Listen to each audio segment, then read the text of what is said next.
So the fourth track off the EP, Ready, is Viscious Bars, which is now one of my favorite songs on the EP. By the time that I wrote it, it was really just a play around song. I used the beat from The Alchemist. It's called Far Left, and it's something about it I like. I like the samples in the beginning where they're talking. I'm not sure who they're talking to actually, but he's saying something on the lines of you don't have to ask me who I am. I'm gonna tell you who I am. I'm gonna show you who I am. And he says like something like, I can see, I can see you. I can see where you are. Why don't you know me, kind of thing. And something about that just resonated with me because I feel the same way with people. In terms of I can see you. I can through your facade and shit. And people often misinterpret me and misunderstand me. I'm like, you can just ask me who I fucking am. Like I ain't hiding shit. But Viscious Bars was at the time I felt was a play around song, but it's not play around at all. Um, Man, so I start off with, in my opinion, a slower flow, just kind of riding the beat, but I'm just kind of talking about different things, very metaphorical. Ruthless then, moving in, start to see the truth in friends who say you couldn't win. It's kind of how it starts off, and I started just talking about different things like when your frontal lobes inactive from infinite probes. After masters hacked your matter, existing as invalid code. So, talking about the lack of frontal lobe activity, which of course they attribute to like serial killers and such. You lose like empathy, emotion, affects your decision making, things of that nature.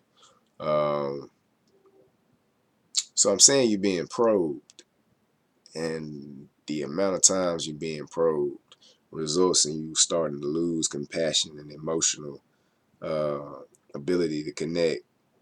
Um, After masters hacked your matter, existing this invalid code. So that's playing on a lot of different things. Some of it is sort of the Matrix theme in the sense that they're hacking into your your makeup, which may or may not be actual as physical as we think. Maybe it's just code in the Matrix, so to speak, in our brains or whatever. It's just interpreted as real, but uh, so you're existing this invalid code. You're invalid. You're just a string of symbols and loose code that no longer serve a purpose. They don't function how they're supposed to. Kind of like you're trying to open a folder on your computer or something, and it's like the path doesn't exist, the file doesn't exist, or the file is corrupted. Um, you can think of that too as like an agent. The because it's playing on the Matrix theme to a degree. It has some other meanings as well. But you think about Agent Smith when he kind of sort of mutated in a sense of became a virus in the Matrix and became whatever you want to call what he was. I guess the anti-Neo or some shit. So you can think about it that way too, where you're sort of being probed and then you lose your humanism in a sense and you become an agent to attack, to destroy the one, so to speak, or the people who are attempting to liberate themselves and hack out of Matrix. You really become a conspirer in attacking those people and keeping things under control. Maybe without your knowledge, but you're still being utilized that way. So it's a lot of symbolism in Vicious Bars, and it gets just kind of raw too. When I go like so I'm trying to think how that line goes. It's like blink. Okay, I remember. Blink and rapidity. Tragedy captures me. Nobody loves. Everybody's attacking me. Casualties had to be avidly made. Shit, the wicked way. Shit, yeah, I'm tripping. Meditate, regain my focus. Gotta break my system, crank the ignition, get back in motion. And it goes on in that line of thinking, but it's basically just talking about being frustrated and you just feeling like everybody around you is just attacking you and everybody's just negative and everybody's just nipping at you and you know and kind of just getting to the point where you just ready to lash out and just like fuck the shit. Casualties got to be made. I'm taking everybody out. The wicked ways, like you just stuck in that sort of that anguish, so to speak. Um, but then I just kind of talk about getting through those hard patches, those rough patches, and meditate, get your shit back to balance. You know, calibrate your system, get rebalanced, crank the ignition, get your car back up and going, and move past that shit, move on. I talk about a little bit more too, finishing it off, and then the second part comes in, switch the flow up, kind of coming a little bit more rapid. It's like conflicted. Mother syllabus sin is the only thing that keep me sane when the pain visit off of the strange. Isn't it? We get aim, pivot, constantly change, and the frigid range game, trying to maintain, and just goes into the second part is really more so just expressing the pain, but in a reflective way. It's not in a whining way. It's just talking about the strain of being, or at least of trying to be an aware person in a world that is you're programmed to not be aware. And then, as I mentioned before with the invalid code statement, not only are you programmed to not be aware, but then you're programmed to attack those who attempt to be aware of.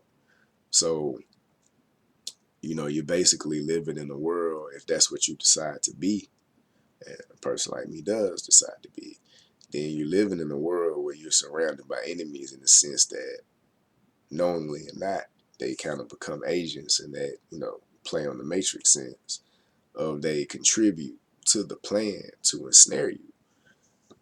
So you have to deal with the fact that the people around you don't understand what you're doing, why you're doing it, and they're offended by it, even though it doesn't have anything to do with them, but it's just the way we culturally program uh, people, attack certain things, because it's not just about being different. Certain things are different. People don't have any problem with, but if you notice, if the difference is more of a mental level, it's more of a spiritual level, it's more of a behavioral method that frees you from certain behaviors, maybe certain consumerist behaviors, maybe certain healthy emotional practices, just things that are going to make you a little bit healthier of a person, happier of a person. Then people tend to be very like, "What's wrong with you for being, why are you like this? And why don't you watch Love and Hip Hop or whatever the fuck?"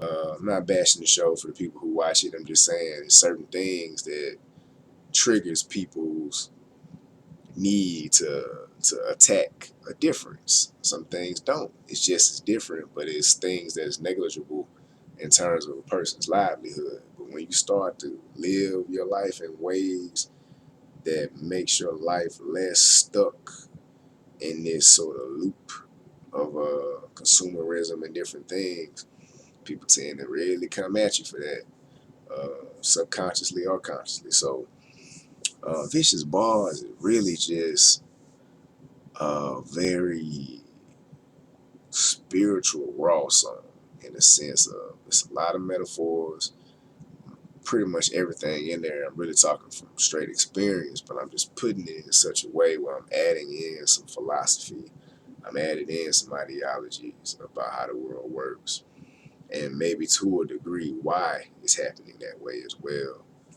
Uh, and I really like how it turned out. At the time, it was just a play around song for me. I wasn't necessarily trying to go hard on it. But the finished product, what came out when I heard it, mix and master versus just doing it, is one of my favorite on the EP by far because it's just so charged and has so much different themes and depth to it. And I utilize different lyrical styles too, which I always think is cool.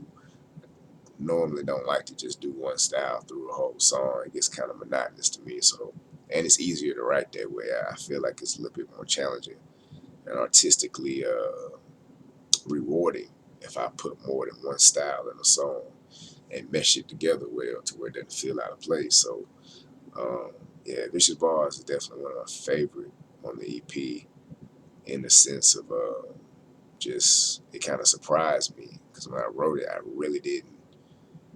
really wasn't shooting for that strong of a song actually. Um, so yeah, it's definitely one of my favorite ones off the EP for sure.